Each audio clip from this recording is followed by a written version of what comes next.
जहां एक तरफ यूरोप में हाहाकार मच गया है। क्यों हाहाकार मचा है तो जानकर आश्चर्य होगा कि ये हाहाकार मचा है नीदरलैंड के नेता के जीतने की वजह से। जानेंगे कौन है जिन्होंने नुपुर शर्मा का समर्थन किया था और क्यों इन्हें कहा जाता है डच का डोनाल्ड ट्रंप। और जहां एक तरफ ये सब कुछ हो रहा है तो वहीं दूसरी तरफ कुछ मीडिया हाउस ने भारत के ऊपर आरोप लगाया कि पन्नू की हत्या अमेरिका में प्लान की गई थी, लेकिन इसे रोक दिया अमेरिका ने और अमेरिका ने एक डिप्लोमेटिक तरीके से चेतावनी जारी की है भारत को। जानेंगे आखिर क्या है मामला और क्यों ऐसा कहा जा रहा है। भारत ने इसका क्या जवाब दिया है। भारत का जवाब भी बहुत मजेदार है। जानेंगे जियोपॉलिटिक्स में क्या कुछ चल रहा है। आइए जानते हैं इन खबरों को विस्तार से।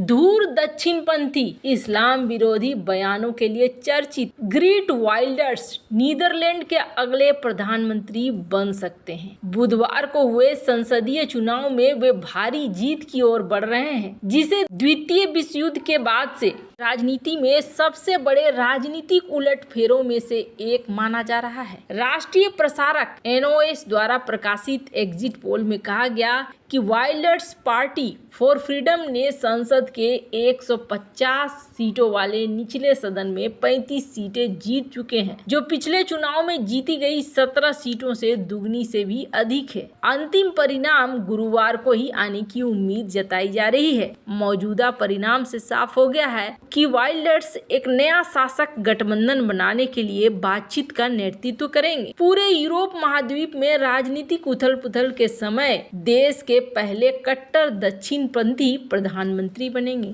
वाइल्डर्स का कहना है डच फिर से नंबर 1 होंगे।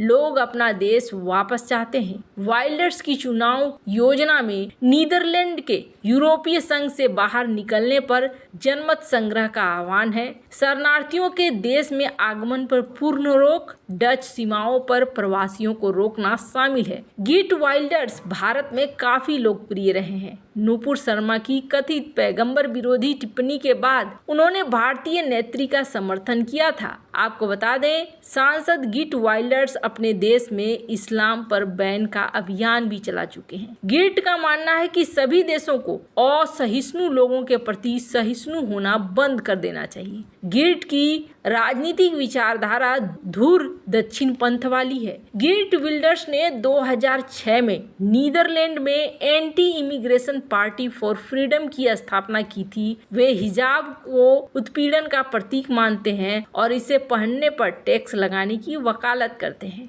गिट को उनके बयानों के कारण नीदरलैंड का डोनाल्ड ट्रंप भी कहा जाता है। ऐसे आपको बता दें, हाल ही में अर्जेंटीना में हुए चुनाव में जेवियर मिलेई को सफलता हासिल हुई है। मिलेई देश के नए राष्ट्रपति बने हैं, जिसे अर्जेंटीना का डोनाल्ड ट्रंप कहा जाता है। ऐसा लग रहा है जैसे दुनिया भर के डोनाल्ड ट्रंप ही अब जीत रहे हैं। जहां एक तरफ ये सब कुछ हो रहा है तो वहीं दूसरी तरफ सबसे बड़ी खबर निकल कर आ रही है अमेरिका से। जैसा कि अभी आप अगर देखेंगे अखबारों को तो अखबारों में भरे पड़े हैं ये आर्टिकल। कौन से आर्टिकल? तो कहा जा रहा है अमेरिकी मीडिया के द्वारा कि भारत ने खालिस्तानी आतंकी गुरपतवंत सिंह पन्नू की हत्या की कोशिश की थी, जिसे अमेरिका ने नाकाम कर दिया। फाइनेंशियल टाइम्स ने बुधवार को सूत्रों के हवाले से अमेरिकी धरती पर पन्नू को खत्म करने की योजना थी, जिसे नाकाम कर दिया गया, ये कहा गया। रिपोर्ट में ये भी बताया गया कि अमेरिकी सरकार ने भारत के इस साजिश में शामिल होने का आरोप लगाते हुए भारत को चेतावनी जारी की थी। मामले में जुड़े लोगों ने नाम न बताने का शर्त पर फाइनेंशियल टाइम्स से कहा कि पन्नू की हत्या न्यूयॉर्क में होनी थी। एफटी ने कहा कि मामले से परिचित लोगों ने ये नहीं बताया कि क्या भारत में विरोध प्रदर्शन के कारण साजिशकर्ताओं ने अपनी योजना छोड़ दी या फिर एफबीआई ने हस्तक्षेप किया, पहले से चल रही योजनाओं को विफल कर दिया। रिपोर्ट के मुताबिक जून में वैंकूवर में मारे गए सिख अलगाववादी हरदीप सिंह निज्जर की हत्या के बाद अमेरिका ने कुछ सहयोगियों को साजिश के बारे में जानकारी दी थी। फाइनेंशियल टाइम्स के मुताबिक जून में प्रधानमंत्री मोदी की वॉशिंगटन की हाई प्रोफाइल राजकीय यात्रा के बाद अमेरिका ने इसका विरोध किया था। रिपोर्ट में ये भी कहा गया कि इस मामले में एक कथित आरोपी के खिलाफ न्यूयॉर्क डिस्ट्रिक्ट कोर्ट में सीलबंद केस दायर किया गया है। रिपोर्ट में कहा गया